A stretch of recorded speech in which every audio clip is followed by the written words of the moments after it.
মুসা আলাইহিস সালাম কথা তখন বলা শুরু করে দিলেন। অনেক কথা স্পষ্ট হয়ে গেল। রব্বুল আলামিন স্পষ্ট কথা শেখাবার জন্য বিশ্ব নবী মুহাম্মদুর রাসূলুল্লাহ সকলেই বলি সাল্লাল্লাহু আলাইহি ওয়াসাল্লামকে শিক্ষা দিয়ে দিলেন। যাদের মুখের জড়তা আছে, মাথার যে আঞ্চলকে কম, তোমরা বেশি বেশি করো রব্বি সিদনি ইলমা, রব্বি সিদনি ইলমা, রব্বি ইয়াসসির ওয়া লা তুআসসির ওয়া তাম্মিম আলাইনা বিল খায়র। قال رب اشرح لي صدري ويسر لي امري واحلل عقدة من لساني يفقهوا قولي واجعل لي وزيرا من اهلي هارون اخي اشدد به وازري كي نسبحك كثيرا ونذكرك كثيرا انك كنت بنا بصيرا। একবার কি আওয়াজ দিয়ে বলতে পারবেন মারহাবা? এই সেই পয়গম্বর মুসা আলাইহিস সালামের কথা বলতেছিলাম।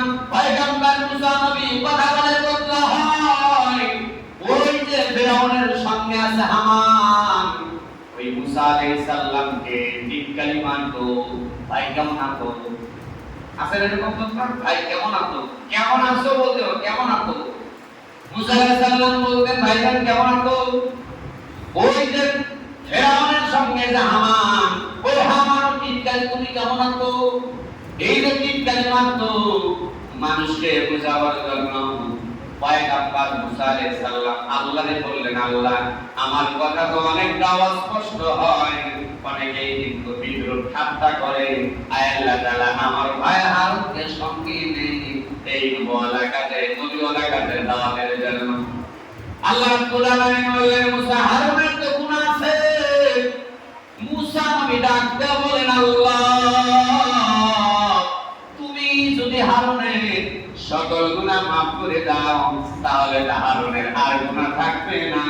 হারুন তো নিষ্পাপ মিলে দাওয়াত দেয়। পয়গম্বর মুসা আলাইহিস সালামের কারণে যে জিহ্বা পড়ে গেল, সে তোতলা ছিল। কি কারণে তোতলা হয়েছিল এই জিনিসটা আমরা আজকে পরিপূর্ণভাবে ক্লিয়ার হয়ে গেল। কথা বলেন ঠিক কিনা? সম্মানিত হাজিরিন, একান্ত আমন্ত্রণেরা আপনাদের দৃষ্টি আকর্ষণ করছি, এটা হলো সেই মুহররম মাস। 10টা জিনিস নিয়ে আশুরা, আশারাতুন মানে 10টা ঘটনাকে কেন্দ্র করে আশুরা ইসরাত থেকে চলে এসেছে। আরেকবার জোরে কি বলতে পারবেন সুবহানাল্লাহ। আল্লাহ রাব্বুল আলামিন